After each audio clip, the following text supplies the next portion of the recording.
We normally think of the Shekinah, the manifested presence of the Most High, in terms of revival. Let's ask a question then. How long has it been since we have experienced a genuine outpouring, a genuine revelation of the manifested presence, thus what we might call revival? Hi, the Spirit Phillips, a 2-minute tour, day 4 of Chayei, the life of Sarah. Let's go to Bereshit or Genesis chapter 24. And it says in chapter 24, verse 61, "And Rivkah and her young women arose, and they rode on the camels and followed the man. So the servant took Rivkah and left. And Yitzhak, or Isaac, came from the way of Be'er Lahai Roi, for he dwelt in the south. And Yitzhak went out to meditate in the field in the evening. And he lifted his eyes and looked and saw the camels coming. And Rivkah lifted her eyes, and when she saw Yitzhak, she dismounted from her camel, and she had said to the servant, 'Who is this man walking in the field to meet us?' And the servant said, 'It is my master.' She took a veil and covered herself. The servant told Yitzhak all the matters that he had done, and Yitzhak brought her into his mother Sarah's tent. And he took Rivkah, and she became his wife, and he loved her. Thus Yitzhak was comforted after his mother's death." Yitzhak would have been 37 at the time of Sarah's death. Just doing some simple math about their ages. And so this young man, somewhere between the age of 37 and perhaps 40, shall we say, not really knowing exactly how long it had taken for this process to be completed.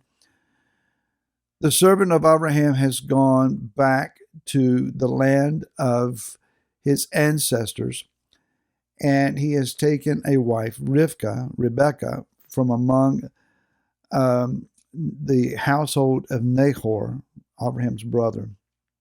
And he has brought her back then to Yitzhak as a bride. He has been at Be'er Lahai Roi, which is interesting, is that's the place that Hagar has encountered the messenger of the Most High and was told, "Go back and submit yourself to your master," to Abraham and Sarah. So this is a place of spiritual encounter. It says there that as he brought Rivkah into his mother's tent, he loved her, she became his wife, and he was comforted. So we don't want to go so far as to say that Rivkah became a replacement for Mama Sarah for him, as if he is a mother's boy needing someone to dote on him. But in an emotional sense, he has been grieving over the loss of his mother. He's alone. He has no wife. And without a wife, he has no generational future. And so he is looking for the next manifestation of the bride. Sarah had filled that role, and maybe we would say fulfilled that role. Now that she's gone, there is no revelational character carrying the bride status until Rivkah enters the picture. She is one who says that the Father's will be done concerning me. I'm willing to leave all that I know and come to a land that I've never been. Does that sound familiar? This is the family that she's marrying into. This is their reputation. She is a servant. She has gotten her water jar, and brought water up out of the well to water the camels of the servant, 10 of them. That's a huge amount of water necessary. And she has rejected the idolatry of family to come and to find the one true living Elohim. And so she is very much symbolic and fulfilling of the role of the bride. We have left what we've known. We are to be servant-hearted. That's supposed to be us. We leave former paganisms to come find the one true living Elohim, and we're looking for the bridegroom, being desirous to be united with him. So, in a manner of speaking, then, when this union between Yitzhak and Rivka takes place, they become man and wife.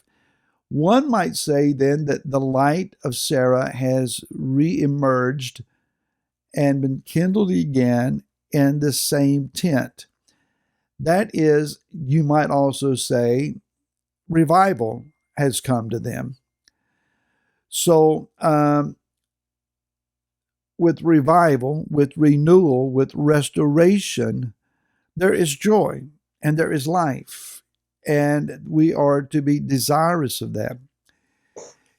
It might be said also then that historically, the people of the Most High, we have danced with the Shekinah. We have at times experienced this overwhelming, glorious presence and been changed by it. That's the goal, is that we become changed, not thrilled, not excited, not enthused, not even zealous, but changed.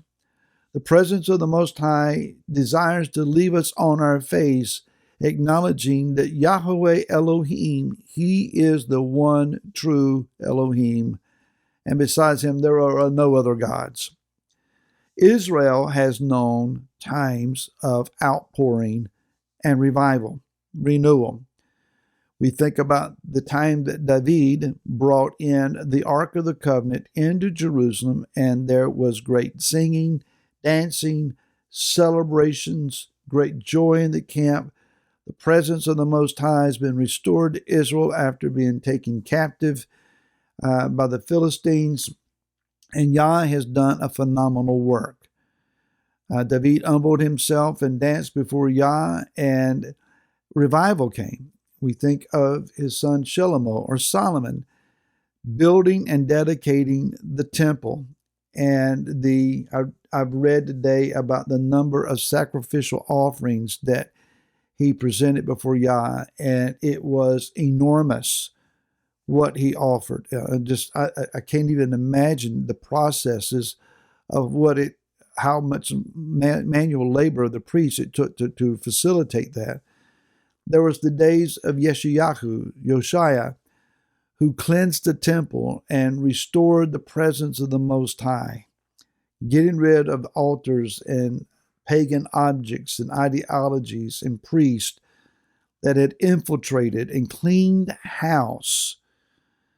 But since then, and there's one outpouring that I want to mention to you, and that is the revival that took place on a little island just off the northern coast of Scotland, the Hebrides. Excuse me. In the years 1949 to 1952, the report is that two sisters, Peggy and Christine Smith, one of whom was crippled with arthritis and the other who was blind, had been told that there would never be any young people in their local church, and they were dissatisfied with that report. Every week, 2 days a week, I believe Tuesdays and Thursdays, if I'm not mistaken, they spent many hours in prayer, crying out for Yah to hear them and to bring revival to their island. Some of the elders began to join them, and they would begin to fall out in the spirit and go into the spiritual realm and hear the voice of Yah. And they were told that Duncan Campbell would come as a Scottish preacher and preach for them. He came for a 2-week meeting and stayed for 2 years.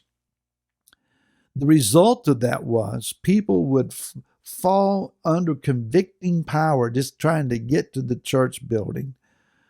Great crowds were found outside the police station, wailing under conviction and asking someone to come and help them pray. It is reported that after the revival had concluded, that some 90% of the island had been born again. We've danced with the Shekinah. We've had outpourings. What about our day? Are we willing to pray for it? Are we willing to seek Him for it? That's what Yitzhak was doing. He was praying and waiting for the bride to come. May we do the same. And I'll see you again tomorrow. Until then, shalom.